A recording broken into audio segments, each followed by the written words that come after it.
Buen día a todos y a todas. En este vídeo vamos a hablar de la actuación de primeros auxilios en el caso de heridas, hemorragias, asfixia y cuerpos extraños. Los contenidos de este vídeo van a ser la actuación en heridas, actuación en hemorragias, en asfixia y en cuerpos extraños. Empezamos con la actuación en heridas. Una herida se define como una pérdida de continuidad de un tejido blando, como puede ser la piel. En literatura médica se conoce esta pérdida de continuidad como solución de continuidad. Parece un poco contradictorio el nombre, pero cuando hablamos de solución de continuidad nos referimos a que hay como una pérdida, hay como un corte, algún tipo de interrupción en la continuidad de un tejido blando. Generalmente hablamos de la piel, pero también puede ser un músculo, puede ser un órgano blando, puede ser un ligamento, un tendón, diferentes tipos de estructuras conocidas como tejido blando, que no son hueso. Estas heridas se producen como consecuencia de algún tipo de traumatismo, que pueden tener mayor o menor extensión y también mayor o menor profundidad. Las principales complicaciones derivadas de una herida pueden ser una infección, si la herida es profunda, grande y afecta a algún vaso sanguíneo importante, una hemorragia, o si la herida afecta a alguna estructura, pues que esta estructura se lesione de alguna manera. Existe una clasificación de las heridas, hay más de una, hay muchas clasificaciones de las heridas. De modo general podemos dividirlas entre heridas abiertas y cerradas. Heridas abiertas son aquellas que tienen una proyección hacia el exterior, que se abren hacia el exterior del organismo, y las cerradas son las que se producen por debajo de la piel. Puede haber heridas subyacentes a la piel, ¿no?, que eventualmente pudieran llegar a abrirse hacia afuera. Tenemos heridas simples cuando la herida afecta a tejidos blandos, pero no puede afectar a la piel y estructuras cercanas, pero no llega mucho más allá. Y las heridas complicadas son heridas que afectan a otras estructuras, por ejemplo, que pueden tener una afectación articular. Si se realiza una herida en una rodilla y esta herida es profunda y puede afectar a la integridad y a la estructura de la articulación de la rodilla, por ejemplo, ¿no? O si una herida afecta a un órgano abdominal, por ejemplo, pues serían heridas de tipo complicado. Según su profundidad, las heridas se dividen en superficiales, como su nombre indica, pues afectan a la capa más externa del organismo, a la piel y poco más. Las heridas de tipo profundo, que son las que entran en estructuras más internas. Heridas perforantes y heridas penetrantes. En cuanto a perforante y penetrante, la diferencia habitualmente radica en que las perforantes son heridas que una estructura traumatiza, lesiona el organismo y lo atraviesa. Por ejemplo, una persona que se clava en una mano una vara de metal y la vara atraviesa la mano. Pues eso es lo que conocemos como una herida perforante, porque está entrando y saliendo, está perforando una estructura del organismo. Y las penetrantes son las que entran de forma profunda. Por ejemplo, imaginemos un cuchillo que entra, una puñalada y se clava en el tórax de una persona. Bueno, pues entra, aunque no tiene necesariamente por qué salir por el otro lado, ¿no? Entonces hablamos de una herida penetrante. Según su forma y mecanismo de producción, las heridas se dividen en abrasiones, que son por ejemplo las típicas rozaduras, se pueden dar en la piel, contusiones, que son las que llevan asociado un golpe, entonces se produce una herida más o menos profunda asociada a un golpe, a una contusión, una laceración que implica pues un poco más que una abrasión. Ya en una laceración se rompe la piel y queda como pues a lo mejor con una estructura irregular o parte de la piel levantada. Una herida punzante, que entraría un poquito en lo que hablábamos antes de perforantes y penetrantes, son como algo se clava en el cuerpo. Las heridas de tipo cortante, también llamadas incisas, que son las que se realizan, por ejemplo, con un cuchillo cuando estás cortando en la cocina y te cortas un dedo, pues esa entrada, incisión, que suelen ser heridas rectas, limpias, que cortan. Las heridas contusas, que bueno, son un poco, como decía antes, en relación a las contusiones, van asociadas a golpes. Las heridas mixtas, que pueden tener varios parámetros, puede tener un parámetro de abrasión, un parámetro de punzada, un parámetro de corte. Bueno, son heridas mixtas, tienen como varios mecanismos. La abulsión sería un paso más allá de la abrasión. Si en la abrasión se produce una rozadura, en la abulsión se produce pérdida de materia, es decir, cuando se produce una herida que hace que se pierda, por ejemplo, piel, tejido subcutáneo o incluso tejido graso que pueda haber por debajo de la piel y se pierde, ¿no? O sea, se realiza una rotura de toda esa piel, de toda esa materia blanda y que se desprende del organismo. Y por último, la amputación, que sería pues la pérdida de un miembro, ¿no? Por ejemplo, en un accidente de tráfico, pues que se pudiera perder pues un brazo, ¿no? De un motorista que se da un golpe contra una valla, por ejemplo.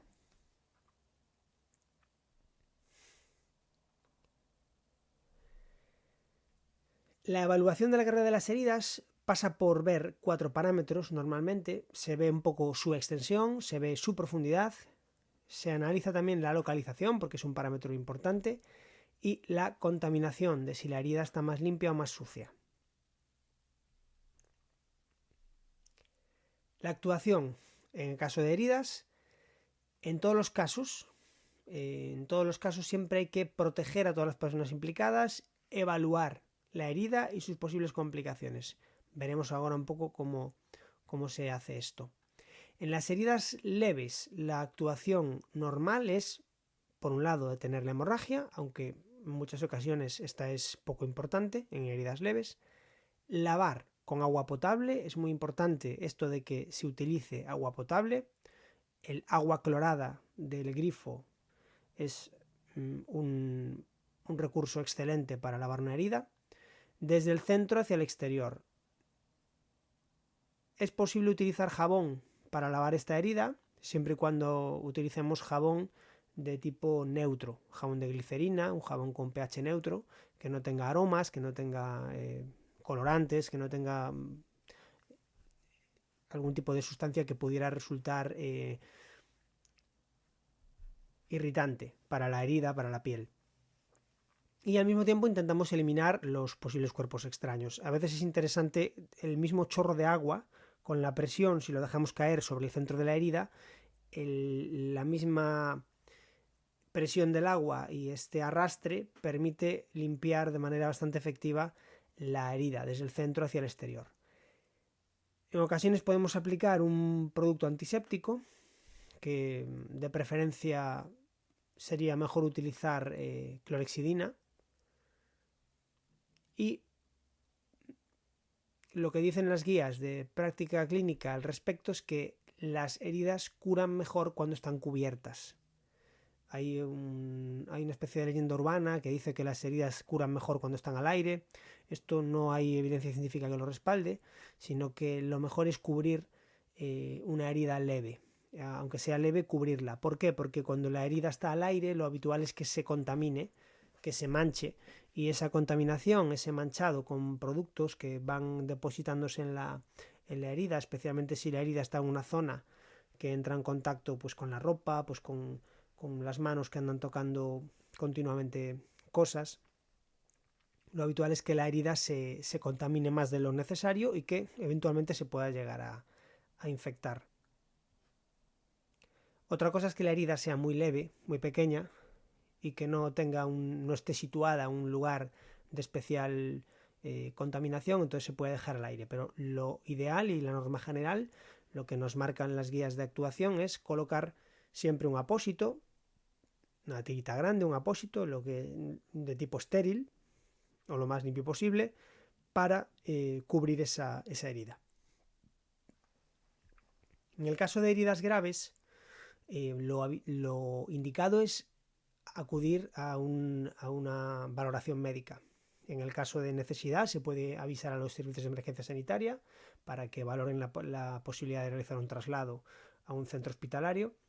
Detener la hemorragia, que en estos casos sí que puede ser más importante, y cubrir y taponar la herida con gasas o compresas. Luego veremos en las hemorragias cómo se actúa, si la hemorragia es importante, pero como norma general, cuando tapamos una herida grave con compresas a ser posible estériles o lo más limpias posibles, lo que haremos es siempre colocar otras gasas por encima de las anteriores. Evitamos retirar las primeras gasas que hemos colocado porque podemos arrastrar ese coágulo de fibrina que se va produciendo y que puede ayudar a taponar esa hemorragia.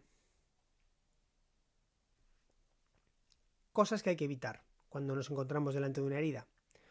Usar alcohol. El alcohol es un producto desinfectante y antiséptico. Cumple las dos opciones, las dos funciones.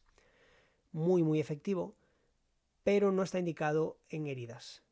Hay que utilizar el alcohol, por ejemplo, en piel intacta. Se utilizaría, por ejemplo, antes de realizar una punción, en una extracción de sangre o hacer o al poner una vacuna o hacer un test de insulina, un test de glucemia, perdón. Pero el alcohol realmente no está indicado por su abrasividad, porque es bastante agresivo en la situación de una herida. Lo que puede suceder si aplicamos alcohol es que haga daño a las células que están en esa zona y que ralentice o dificulte la curación y la cicatrización de esa herida.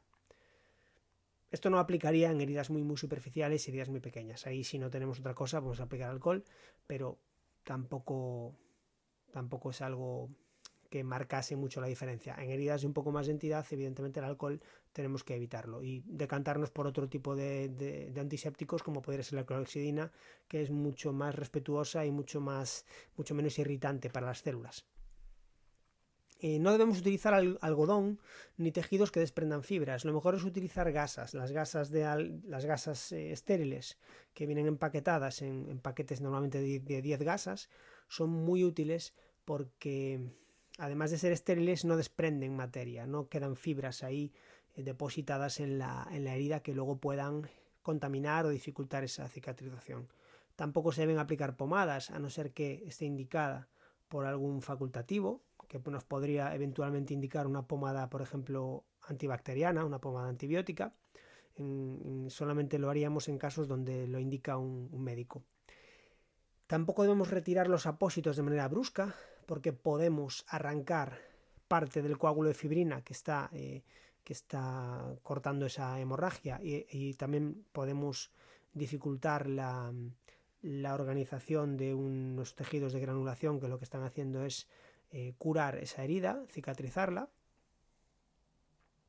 Tampoco debe manipularse la herida.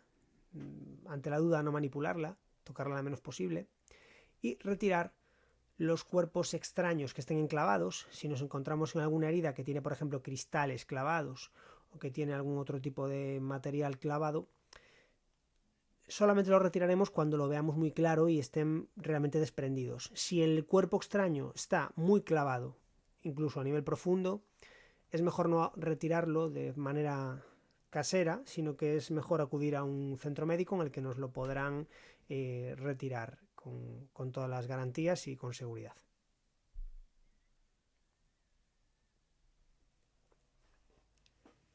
En cuanto a las heridas especiales, son aquellas que se producen en lugares de especial interés o que van a tener mayor relevancia.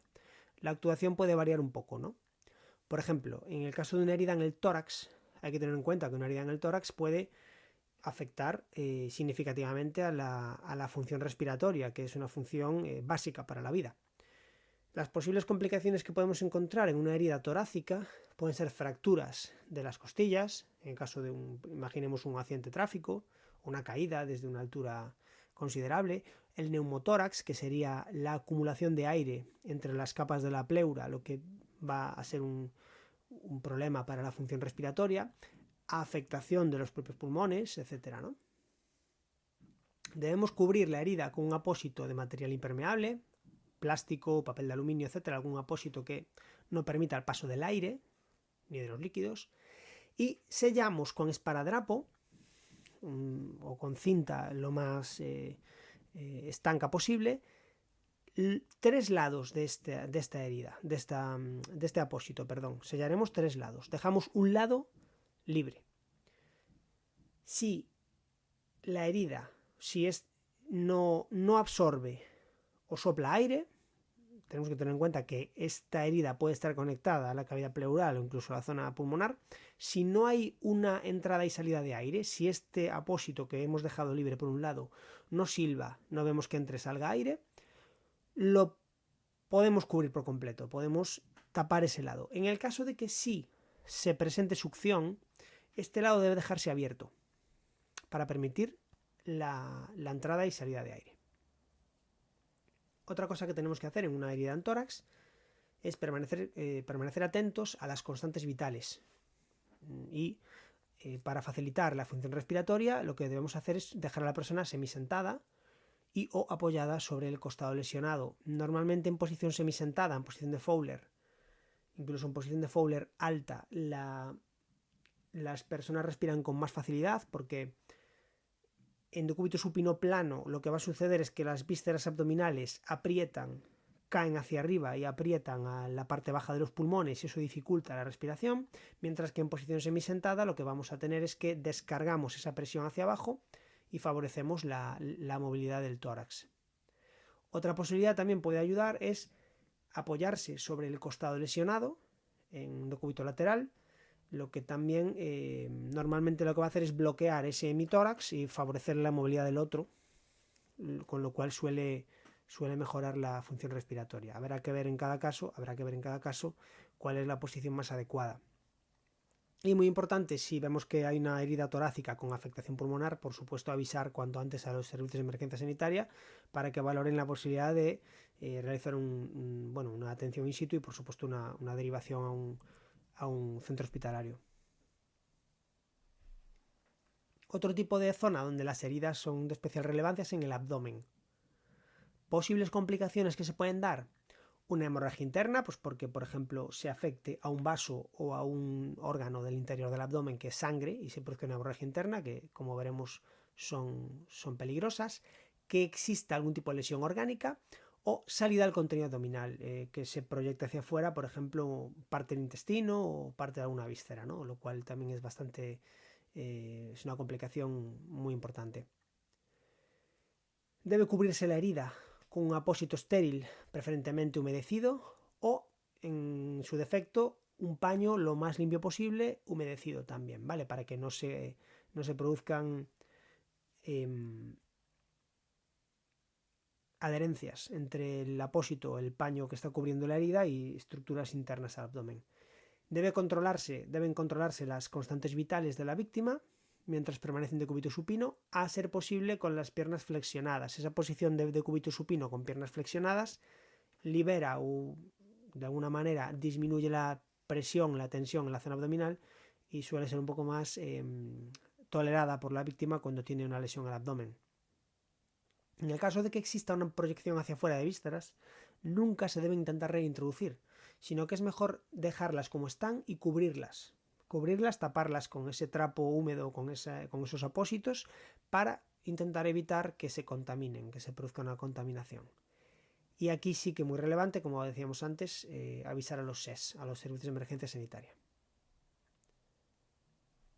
Otra situación, otra herida, otro tipo de heridas que también se consideran especiales son las de la cabeza. En cabeza es muy característico el sangrado abundante. Por ejemplo, las heridas en cuero cabelludo, en la mayor parte de los casos, si no están asociadas a un golpe muy importante, cuando son un corte, un pequeño golpe que produce una brecha, son ese tipo de brechas, ese tipo de heridas en cuero cabelludo, en la frente, sangran mucho, tienen un sangrado muy abundante. Insisto, en la mayor parte de los casos no tienen mucha relevancia, más allá del tema, del susto y del sangrado, no suelen ser graves. Y a pesar de tener un sangrado abundante, son heridas que cuando se taponan paran de sangrar rápidamente, no tardan mucho en parar de sangrar y además tienen la ventaja de que no se infectan con demasiada frecuencia, porque al tener también mucha sangre en la zona, pues es más fácil que se produzca una buena acción del sistema inmunitario y que no se produzca una infección. En caso de traumatismos graves y o sospecha de lesión cervical, es muy importante inmovilizar a la víctima. Golpes en la cabeza o golpes que creamos que pueden haber afectado a la zona, traumatismos que puedan haber afectado a la columna cervical, por supuesto es muy importante inmovilizar a la víctima y moverla en bloque si es necesario. Si existe un hundimiento de la zona de la herida, por ejemplo por un traumatismo, podemos sospechar que puede haber una lesión del cráneo, una fractura craneal, por ejemplo, ¿no?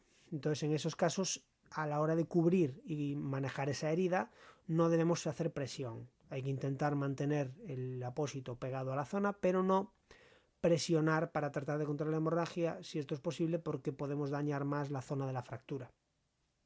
Si el traumatismo es importante, además de lo que es la brecha y el corte, si va asociado a un golpe en la cabeza importante, debe avisarse a los servicios de emergencia sanitaria. Heridas en los ojos, otras heridas que también se consideran especiales.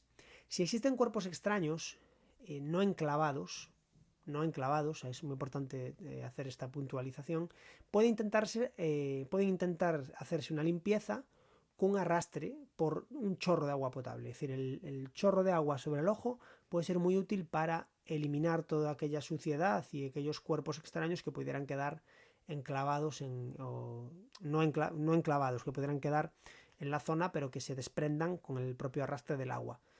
Si están enclavados, si un cuerpo está clavado en el ojo, no intentamos extraerlos. De nuevo, tenemos que someternos a una atención médica para poder realizar esta extracción.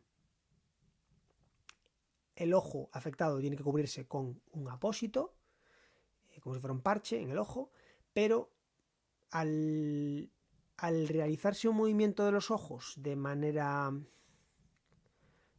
sincrónica, es decir, cuando se mueve un ojo, el otro se mueve de la misma manera, lo que vamos a hacer es cubrir ambos, porque si dejamos el ojo que no está lesionado, lo dejamos abierto, cuando este ojo se mueva, se va a mover también el ojo lesionado.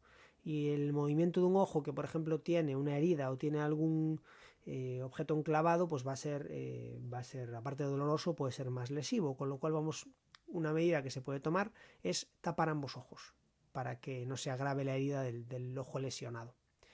En estos casos hay que trasladar a la víctima a un centro sanitario o, en su defecto, avisar a los servicios de emergencia sanitaria. Bueno, después de las heridas, pasando al tema de las hemorragias, primero definir qué es una hemorragia, ¿no? Y veremos cómo se actúa en caso de una hemorragia. Pero una hemorragia podemos definirla como la salida de sangre del interior de los vasos sanguíneos, arterias, venas o capilares, a través de una rotura de esta pared vascular. Es decir, el sistema vascular, el aparato cardiovascular, todo el sistema de venas, arterias y capilares que tenemos en el organismo, supone un contenedor de sangre. Este contenedor de sangre puede verse dañado por algún tipo de traumatismo que produzca una rotura en su pared. Cuando se produce esta rotura es cuando se da una hemorragia, que puede ser de menor o mayor entidad, depende de las circunstancias del organismo y de las circunstancias del traumatismo que ha dado lugar a esta hemorragia. Las hemorragias pueden darse por varias causas. Lo más frecuente, un traumatismo. Un golpe, un corte, un pinchazo, cualquier tipo de traumatismo sobre el vaso sanguíneo que pierde su integridad, se rompe su pared y sangra. También hay enfermedades que pueden producir hemorragias, como por ejemplo la hipertensión o aumento de tensión en el reservorio vascular puede producir una rotura de su pared y una hemorragia subsecuente, ¿no? Luego podemos tener también aneurismas, que son dilataciones de algunas zonas del árbol arterial, por ejemplo, y que al producir esa dilatación, la pared de la arteria queda mucho más debilitada y más susceptible de que se produzca una rotura. Enfermedades como la diabetes o la hemofilia también pueden tener entre sus complicaciones la aparición de hemorragias en mayor o menor frecuencia en el organismo. Otra posible causa es la acción antiagregante o anticoagulante que se produce por algunos fármacos. Un caso muy típico es la aspirina. La aspirina es antiagregante plaquetario Y luego, por ejemplo, anticoagulantes como la heparina o la warfarina, que son fármacos que se utilizan en algunas condiciones cardiovasculares y se utilizan también, por ejemplo, cuando una persona está inmovilizada para poder evitar la producción de trombos. O también se pueden producir hemorragias de causa desconocida, ¿no? De manera espontánea también se pueden producir. La principal complicación va a ser la pérdida de volumen sanguíneo, ¿no? Que puede llegar a producir un shock hipovolémico. El shock hipovolémico sería un fallo de los órganos del organismo, se va produciendo un fallo primero de algunos órganos y luego ya llega a ser un fallo multiorgánico, va como la vida se pone en grave riesgo por una pérdida del volumen de sangre. Y además se produce la insuficiencia de la oxigenación a los tejidos del organismo, ¿no? O sea, al mismo tiempo tenemos por una banda la pérdida de sangre y por otro, secundariamente, que no llega oxígeno, no llegan nutrientes, pero sobre todo oxígeno a los tejidos del organismo. Y esto, si no se resuelve esta situación, si no se busca una solución, pues puede llegar a la muerte. ¿Cuál es la presentación clínica? ¿Cuáles son los signos y los síntomas característicos de una persona que está sufriendo una hemorragia? Esto es interesante porque las hemorragias a veces son visibles cuando son exteriorizadas, cuando son externas, se puede ver porque son aparentes, la sangre es muy aparente y poca sangre es muy llamativa, y normalmente va a ser un signo de alerta ver que la persona tiene mucha sangre, ¿no? Que está perdiendo mucha sangre, además de los signos y síntomas que vamos a ver ahora, ¿no? Pero es cierto que la persona puede estar sufriendo una hemorragia interna. Una hemorragia interna no es visible, no tenemos forma de verla desde el exterior, pero lo que sí podemos ver son los signos y síntomas característicos de una hemorragia y son los que vamos a comentar ahora, ¿no? Por ejemplo, un signo característico es la palidez. La persona se vuelve pálida, pierde coloración la piel y manifiesta también a nivel cutáneo pues un sudor frío. Otro signo es la taquicardia, el corazón empieza a latir de forma más rápida y el pulso se debilita. Esto es una reacción del corazón para intentar sobreponerse a la pérdida de volumen sanguíneo. Intenta llegar con la poca sangre que le va quedando, como va perdiendo sangre, tiene menos sangre en el circuito, lo que hace es aumentar su frecuencia para tratar de llegar más allá. El pulso se debilita porque hay una caída de presión arterial.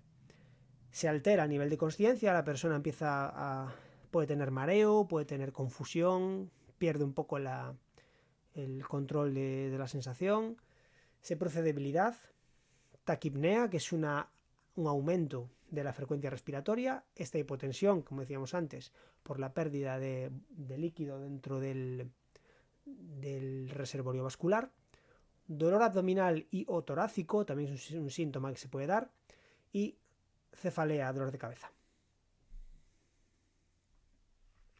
Las hemorragias se pueden clasificar.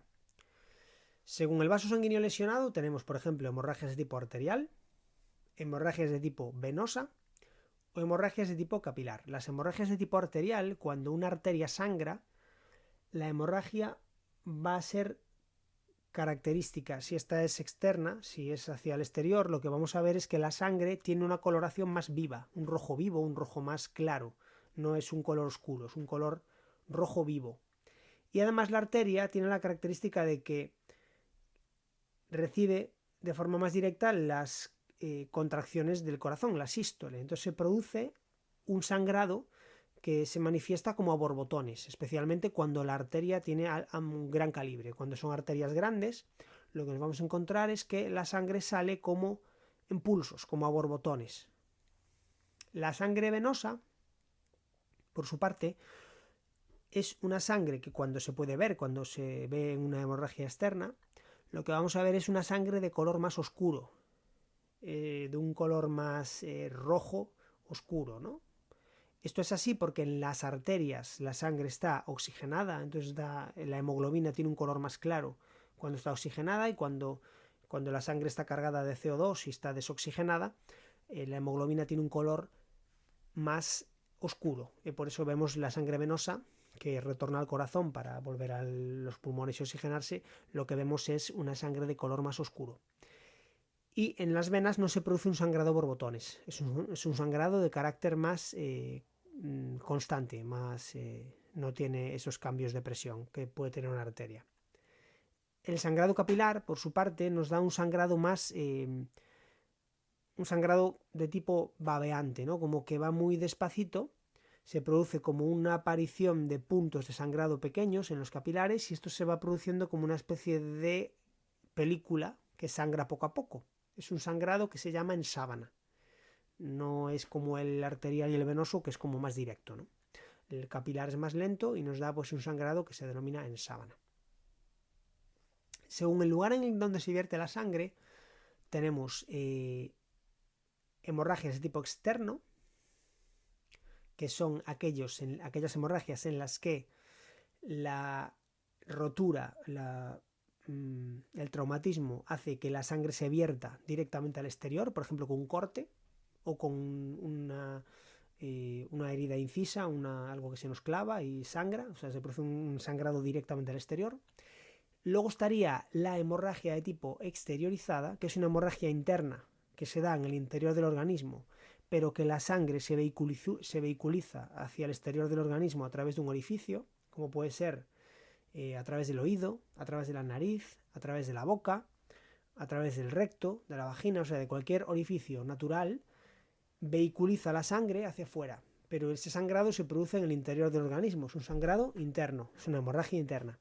Y luego está la hemorragia interna propiamente dicha, que es la que sangra dentro, se produce una rotura en el interior del cuerpo, sangra en el interior del organismo y no se exterioriza, no sale hacia afuera. También se puede clasificar las hemorragias en función de la gravedad según la cantidad de sangre perdida. Por ejemplo, si la hemorragia es leve, tendremos una hemorragia de menos del 10% del volumen total de sangre. Si la hemorragia es moderada, oscila entre el 10 y el 15% del volumen total. Si es grave, entre el 15 y el 30. Si es muy grave, entre 30 y 60. Y la masiva ya aumentaría hasta el 60%, o sea, sería por encima del 60%. En líneas generales, se suele considerar que las hemorragias que llegan al 50% del volumen total de sangre son hemorragias mortales, que realmente pueden acabar con la vida de la persona en minutos, en muy poco tiempo. Entonces, las hemorragias que llegan a muy graves o que pasan de graves, pues evidentemente ponen muy en riesgo la vida de la persona de forma inminente. Y las hemorragias graves también son muy peligrosas, pero siempre hay un poco más de tiempo a reaccionar, a poder recibir una atención.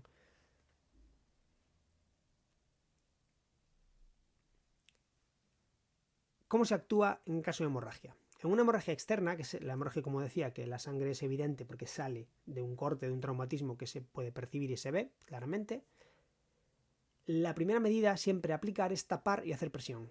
Es decir, se coloca apósitos estériles a ser posible y si no, pues algún tipo de paño o de trapo que esté lo más limpio posible. Se coloca sobre la zona sangrante y se comprime. Si la hemorragia no cesa con esta actuación, colocaremos más apósitos sin retirar los anteriores. Es muy importante no retirar los anteriores porque retirar un apósito que está pegado a una hemorragia lo que va a hacer es arrancar los coágulos que se van formando y ese tapón de fibrina que se va formando y que nos permitiría pues llegar a un control de esa hemorragia y producir una parada de la misma. Entonces lo que hacemos es siempre añadir más apósitos, más capas sobre los anteriores. Después de colocar una serie de apósitos y ver que más o menos se controla, lo que se puede hacer es colocar un vendaje compresivo, no tan apretado que interrumpa el pulso, pero sí lo suficiente como para que mantenga esa hemorragia controlada hasta que pueda recibir atención médica. Si esta medida no es suficiente en primera instancia, tendremos que elevar la zona sangrante por encima del corazón. Es decir, si estamos hablando de un brazo, por ejemplo, pues elevaremos el brazo por encima del corazón. De esa manera reducimos la tensión de la sangre que llega a la zona y la presión de hemorragia desciende. Es más fácil mantenerla controlada con presión, con lo cual elevar la zona es un parámetro que ayuda bastante.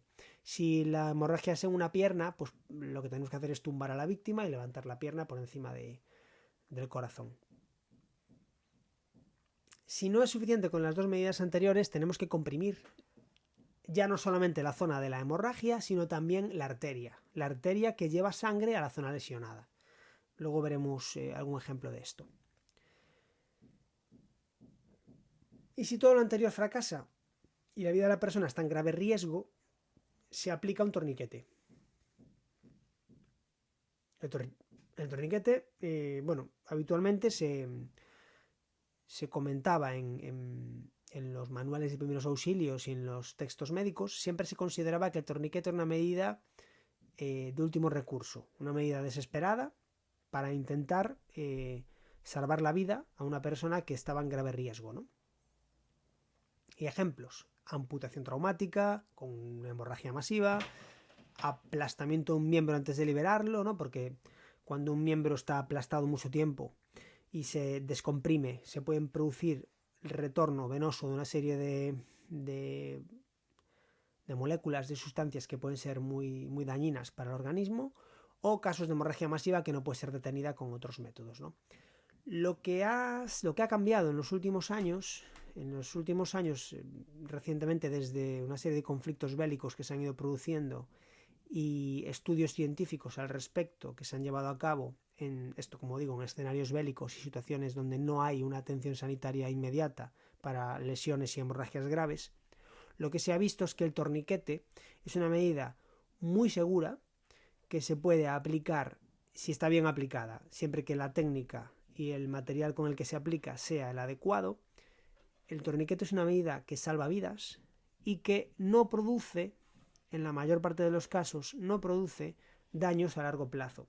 El motivo por el que el torniquete estaba solo restringido a una serie de usos muy extremos es porque se pensaba que el torniquete era muy lesivo, que producía muchos daños en el miembro en el que se aplicaba y que incluso podía llegar a producir isquemias graves que podrían llegar a producir amputaciones y demás. Hoy en día se sabe, después de mucha investigación que se ha realizado con soldados en conflictos bélicos, que el torniquete es una medida que puede ser mucho más útil de lo que se piensa y que se puede aplicar antes de lo que se piensa, porque un torniquete bien aplicado salva a una persona que no tiene acceso a una atención médica en esa situación, y si se aplica bien, se ha llegado a comprobar que un miembro con un torniquete colocado puede mantenerse hasta 12 horas incluso sin tener secuelas a largo plazo, con lo cual es una medida a tener en cuenta. Si no se puede controlar la hemorragia con las medidas anteriores, si se cuenta con material y conocimiento adecuado para aplicar un torniquete, hay que aplicarlo cuando no tenemos la certeza ni tenemos la seguridad de que nos van a poder asistir rápidamente los servicios de emergencia sanitaria.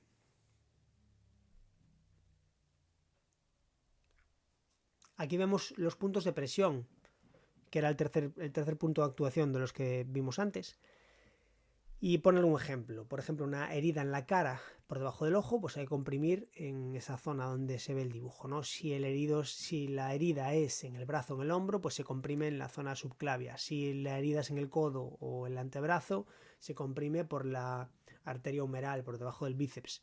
Si la herida es en la parte inferior de la pierna, pues se comprime por la zona ilíaca, la zona de la ingle, para tratar de cortar un poquito el aporte de sangre a esa zona. Son compresiones que se realizan con los dedos, manteniendo esas arterias comprimidas, aunque sea parcialmente, para intentar reducir la afluencia de sangre a la zona de hemorragia y cortar un poquito la pérdida de sangre. Aquí vemos varios ejemplos y hay numerosos recursos internet donde se pueden ver incluso vídeos viendo cómo se localiza esa arteria y cómo se comprime. Aquí vemos un ejemplo de un torniquete realizado con material que podría uno contar con él en una situación de emergencia, como podría ser vendas, en este caso vendas de algodón, y un palo. Lo que se hace habitualmente es colocar una banda.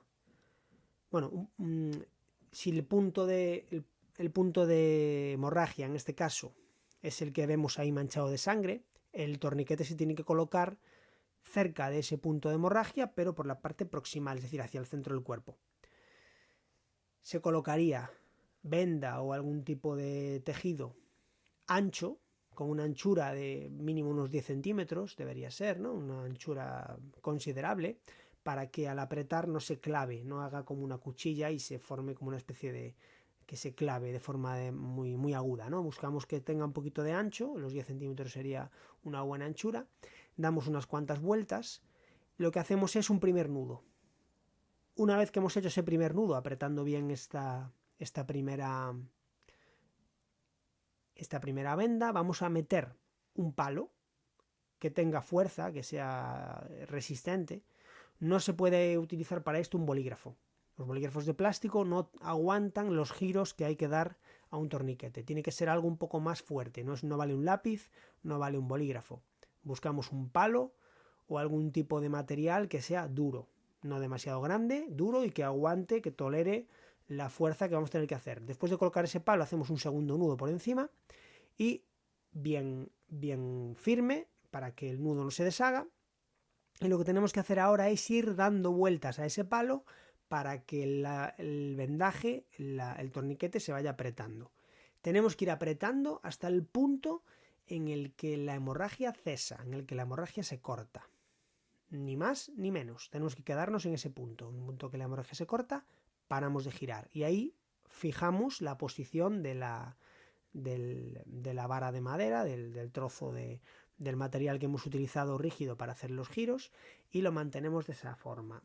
Lo normal es señalar de alguna manera, aunque sea con un rotulador, la hora a la que se ha hecho el torniquete, por si tarda mucho la ayuda en llegar o tardamos mucho en tener la posibilidad de asistencia médica, saber cuánto tiempo lleva el torniquete hecho.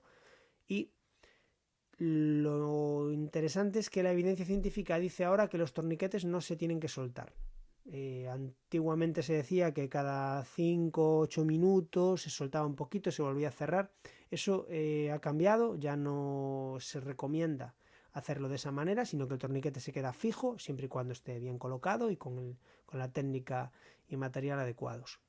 Hay que decir que existe en el mercado torniquetes comerciales que se utilizan para llevar en botiquines de campaña o lo utiliza, por ejemplo, personal militar o personas que trabajan en alta mar o en el monte o en montaña, excursionistas. O sea, son torniquetes que están diseñados, tienen unas bandas de nylon anchas y una palomilla para ir apretando, que se utilizan con mucha más facilidad que estos torniquetes que se hacen con venda, y aparte son mucho más efectivos y menos lesivos para el miembro, con lo cual es una opción también utilizar este tipo de torniquetes que están a disponibilidad en el mercado.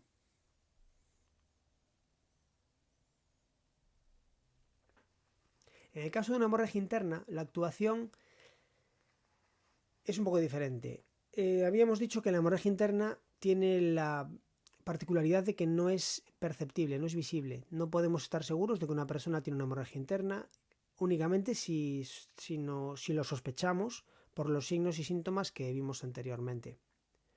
Lo que se decía tradicionalmente en el caso de que se sospeche que la víctima tiene una hemorragia interna es que debemos colocarla en decúbito supino, con los pies más altos que la cabeza y la cabeza ladeada para evitar que exista, si la persona se queda inconsciente o tiene un vómito en un momento determinado con nivel de consciencia bajo, pues que pudiera tener una aspiración o que incluso la caída hacia posterior de la lengua pudiera producir una obstrucción de la vía aérea.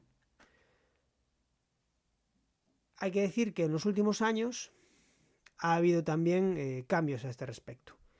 No está demostrado que la posición anti-shock, esta que acabo de describir, mejore o ayude al paciente, a la víctima, en una situación de hemorragia interna. De hecho, lo que sí está demostrado es que hay algunos casos en los que puede incluso empeorarla. El hecho de levantar las piernas a una persona que está tumbada boca arriba puede hacer, por ejemplo, que respire de forma más difícil. Entonces, una persona que está con una hemorragia interna y además tiene una dificultad respiratoria, si la colocamos en posición anti-shock, es bastante posible que su estado empeore.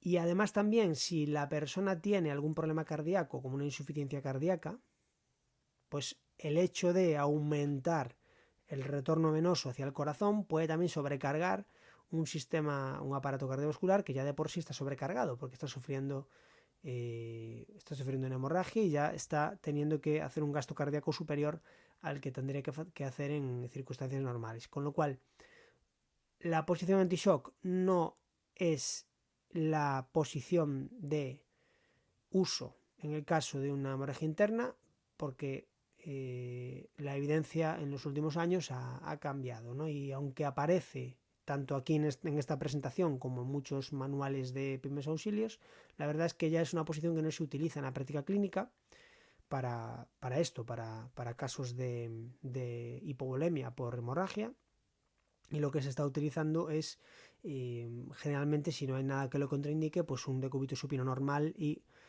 lo más importante es en este caso avisar a los servicios de emergencia sanitaria para que vengan y actúen cuanto antes con esta persona.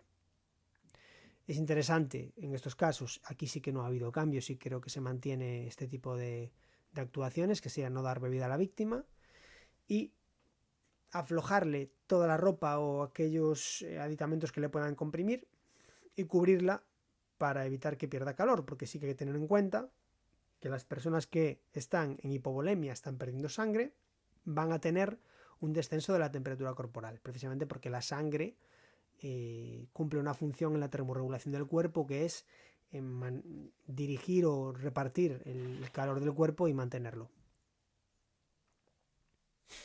Aquí vemos la posición anti-shock que describí anteriormente y que, como comentaba, está en desuso, precisamente porque no hay evidencia suficiente que apoye su utilización. Entonces, aunque aquí aparece en muchos manuales, se puede encontrar y se puede ver que se describe, lo ideal es no utilizarla.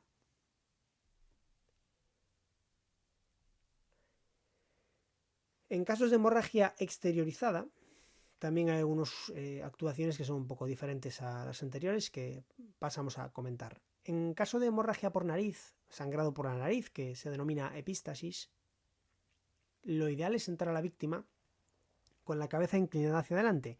Inclinar la cabeza hacia adelante va a impedir que la persona esté tragando la sangre, porque si echamos la cabeza para atrás, lo que va a suceder es que la sangre a través de la rinofaringe va hacia posterior y se incorpora al canal de la vía digestiva, con lo cual estaríamos tragando sangre, lo cual tampoco es recomendable. Con lo que vamos a hacer es echar la cabeza hacia adelante de la víctima y le pedimos que respire por la boca. Se pinzan con 2 dedos la nariz durante unos 5 o 10 minutos, pinzando la nariz hacia arriba lo más cerca posible del esqueleto nasal, de lo que sería el inicio de los huesos de la nariz, y ahí hacemos un pinzado mínimo de 5 o 10 minutos. Lo normal es que la hemorragia vaya cesando en ese tiempo, y si la hemorragia no se detiene y sigue sangrando profusamente después de ese tiempo, pues lo ideal es buscar ayuda médica.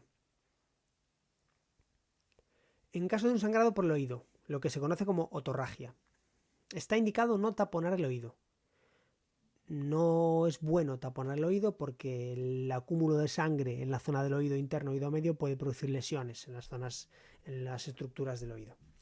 Lo que se recomienda, lo que se indica es colocar a la víctima en posición lateral de seguridad, la posición de control de seguridad lateral, con el lado que sangra debajo, para evitar también que se forme ese acúmulo de sangre ahí, ¿no? Si se sospecha de un traumatismo craneal, es importante manejar con mucho cuidado a la víctima y sospechar que pueda existir también alguna lesión medular, lesión de la columna vertebral asociada. Y avisar a los SES porque las sangrados por oído pues generalmente podrían tener algún origen grave. Entonces es bueno que haya una valoración médica cuanto antes.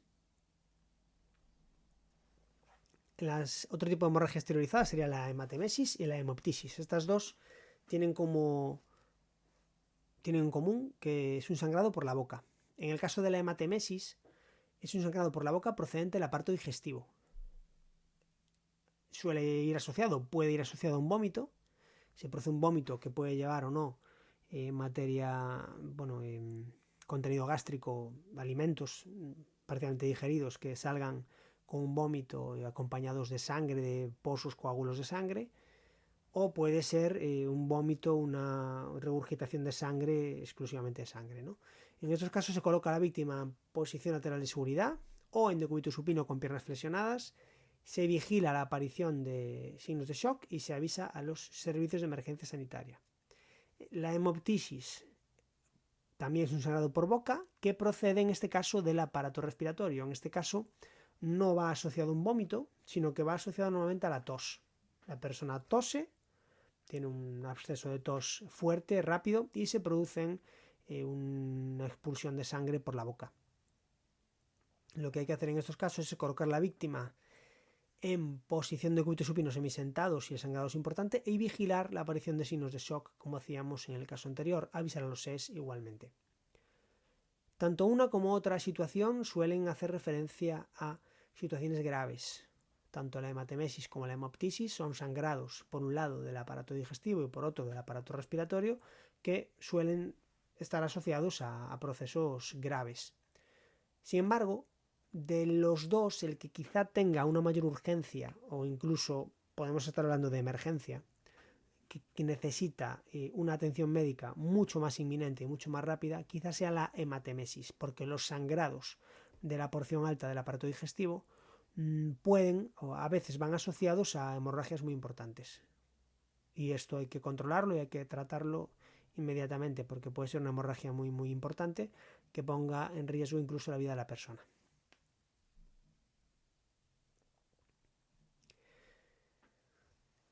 Bueno, otra situación que podemos encontrar es la asfixia. La asfixia es, por definirla, ¿no? Es una situación producida por deficiente oxigenación de la sangre debido a que existe una disminución del aporte de aire a los pulmones. La consecuencia es lo que llamamos hipoxia. La hipoxia es un déficit de la oxigenación a los tejidos. Los tejidos que reciben el oxígeno que va en la sangre dejan de recibir una cantidad suficiente de oxígeno, precisamente por esta situación de asfixia, lo que se conoce como hipoxia. Posibles causas de la asfixia: la primera sería lo base, la segunda, por ejemplo, reacciones alérgicas, que producirían, pues luego vemos lo que sería un cierre glótico, ¿no? Un edema de glotis, inmersión o sumersión en un líquido, es decir, pues el ahogamiento por estar con una inmersión en un líquido, disminución del oxígeno del aire, por ejemplo, cuando nos encontramos en altura, en lugares muy altos, montaña, o el efecto de unos medicamentos que pueden producir una supresión respiratoria, algún tipo de asfixia. La presentación clínica de la asfixia, signos y síntomas que nos van a poner en alerta, van a ser, por ejemplo, la disnea, que es la dificultad para respirar, ruidos respiratorios anormales, tos, etc. La cianosis, que es el nombre que tiene cuando la piel se pone azul, se pone morada. Normalmente va a ser más evidente en las zonas periféricas, distales, y luego en casos más avanzados va a ser más en la zona central. Empieza siendo más perceptible en los labios, en la zona de los dedos, las puntas de los dedos, las uñas, y luego puede ya ser perceptible en el resto del cuerpo, ¿no? Pérdida de conocimiento. La parada cardiorrespiratoria se puede dar cuando hay una asfixia suficientemente prolongada.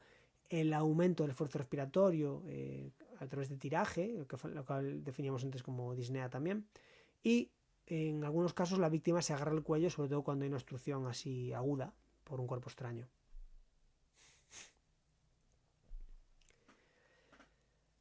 Bueno, el protocolo de actuación OVACE se explica pormenorizadamente en un vídeo de OVACE, y en los casos de asfixia por obstrucción de la vía aérea por anafilaxia, la anafilaxia es una reacción generalizada del cuerpo ante un antígeno que produce una reacción alérgica,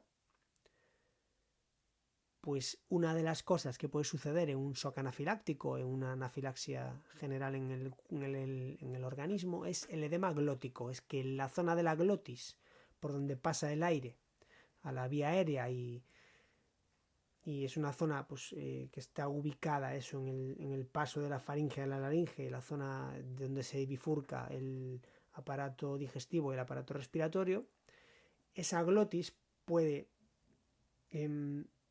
comprimirse por culpa de un edema. Este edema se produciría secundariamente a esta reacción alérgica generalizada. Si la víctima, ¿cómo se actuaría en estos casos? Si la víctima tiene algún medicamento de emergencia prescrito, como puede ser una jeringa de epinefrina o una jeringa de algún tipo de medicamento de rescate de ese tipo, atropina, bueno, hay muchos medicamentos que sirven para esto. Las personas que tienen este riesgo pueden estar diagnosticadas y se les da la posibilidad de tener un medicamento de rescate que tienen que llevar siempre consigo. Lo que tenemos que hacer es ayudarle a que se lo tome o que se lo inyecte. También ayuda, está descrito, colocar a la víctima en un ambiente vaporizado y, por supuesto, avisar a los SES, a los servicios de emergencia sanitaria. Si se produce una asfixia por inmersión, pues evidentemente lo primero es sacar a la víctima del agua, piscina, playa, lo que sea. Liberar las vías respiratorias del agua. En ocasiones se indica para esto la maniobra de Heimlich, pero habría que ver cada caso. E iniciar la RCP si procede, si la persona está inconsciente y no respira, pues va a ser obviamente lo que tenemos que hacer, iniciar RCP. Avisar a los SES cuanto antes. Si nos encontramos en un caso de asfixia por falta de oxígeno ambiental, se aplica el protocolo PAS, porque en muchas ocasiones la víctima puede estar, por ejemplo, metida en un tanque industrial de una fábrica, que por algún motivo no tiene suficiente oxígeno. Si vamos a ayudar a esa persona, entramos en el tanque, es posible que nos quedemos nosotros también asfixiados y nos quedemos inconscientes, con lo cual hay que aplicar el protocolo PAS y, antes de nada, proteger tanto a la víctima como a las personas que van a realizar la ayuda. A lo mejor habría que, en estos casos, pues si la víctima está en un lugar en el que no hay oxígeno, las personas que van a ayudar tienen que hacerlo colocándose un equipo de respiración autónoma, porque si no pueden también estar en peligro. Si es posible, retirar al accidentado del lugar llevarlo a un lugar ventilado y iniciar RCP cuanto antes, si procede, si la persona está inconsciente y no respira. Avisar a los SES. En caso de un cuerpo extraño, estamos hablando de cualquier elemento ajeno al cuerpo que entra en este a través de la piel o de cualquier orificio natural. Un ejemplo muy típico es el cuerpo extraño en el ojo. En el ojo se produce una reacción refleja de parpadeo cuando hay un cuerpo en él, ¿no? Y el lagrimeo que se produce lo que hace es ayudar a expulsar este cuerpo extraño, en la mayoría de los casos.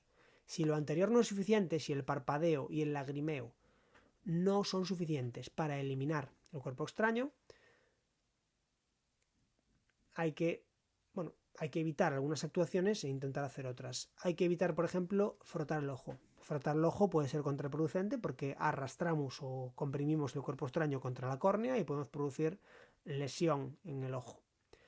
Con ambas manos bien limpias se puede bajar el párpado inferior y o elevar el superior y pedir a la víctima que mueva el ojo en todas direcciones para inspeccionar todo el globo ocular, a ver si somos capaces de ver dónde está situado su cuerpo extraño. Si el cuerpo extraño no está incrustado, puede intentar expulsarse con un chorro de agua limpia, de agua potable, clorada, o si tenemos suero fisiológico a presión, también podemos utilizarlo.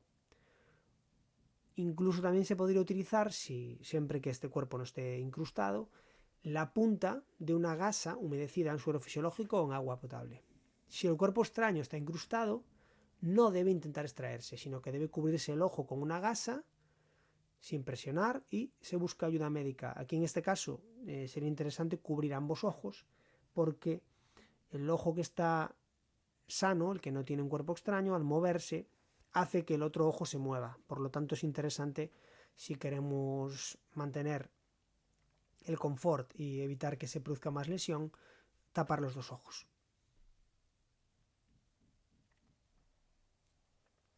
En el caso de un cuerpo extraño en el oído, lo que vamos a encontrar es que se manifiesta con alteraciones de la audición. Puede haber zumbidos, puede haber dolor, puede haber secreciones, etc. No debe tratar de extraerse, a no ser que se vea claramente y sea fácilmente accesible, pues con unas pinzas o incluso con 2 dedos, ¿no? Pero siempre que se vea claramente el cuerpo extraño y siempre que sea fácilmente accesible. Pedimos a la víctima que incline la cabeza hacia ese lado y que la sacuda con suavidad y repetidamente. Si no se resuelve la situación de esta manera, pues lo que tenemos que hacer es buscar ayuda médica. En el caso de un cuerpo extraño en la nariz, puede haber irritación, puede haber infección, puede haber obstrucción de la vía aérea y también puede haber hemorragias. Es poco común en adultos, pero más frecuente en niños. Los niños, a veces, niños muy pequeños, jugando, meten objetos, meten juguetes, cosas pequeñas en la nariz y eso puede producir este tipo de cuadros. Pedimos a la víctima que respire por la boca. No tratamos de sacar, como sucedía en el oído, no tratamos de sacarlo si no lo vemos muy claro y accesible. Y pedimos a la víctima que tapone la fosa nasal no afectada y que intente soplar por el lado afectado a ver si con esa presión de aire es capaz de eliminar el cuerpo extraño. Si no se soluciona, hay que buscar ayuda médica.